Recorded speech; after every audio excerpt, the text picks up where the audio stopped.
amateur tournaments first started. Really? All the guys used to come there. Fred the Hammer Williamson earned his nickname as the NFL defensive back. When he retired from football in '68, he turned his hand to acting with countless movie roles including MASH, Original Gangsters, and Dusk Till Dawn. Ain't nothing but God. I was blessed to parlay with this professor of old school cool. You gotta look good to play good, you know what I'm saying? Right. Hitting the ball and playing golf really ain't no big deal, man. I mean, it's just golf. Look at where that pin is, man. I mean, it's like, it's daring you to go at it. Well hit. You're dancing. It's supposed to turn though, man. You're dancing. Did you do It the won't wiggle? Listen, I'm gonna have to use colored balls, man. These white balls ain't doing it for me, man. You know what I'm saying? I put some doo-doo on it.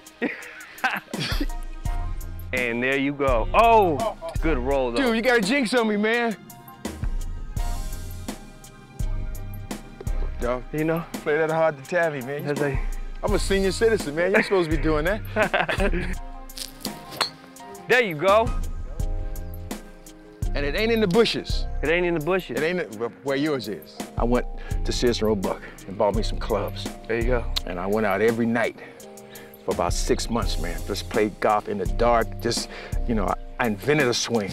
So that's how I started playing golf, man. I got invited to a celebrity tournament. I got embarrassed that I wasn't doing well, so I started playing golf. Now I'm addicted. You're addicted. Well, it's a sickness. It ain't a game. Well, how no many more, times a week do you play now? I play once a day, every day, all day. Is that thing legal? Hey, you know what? Ask Phil. Hammer time. Just like that. You don't even need to look. You got, I don't never look. You already know it's good. Here, you want me to grab it for you? Did it say booger looger looger looger? It did. Give me an excuse. That's all I need is an excuse. I'll take it. You see what he did to me?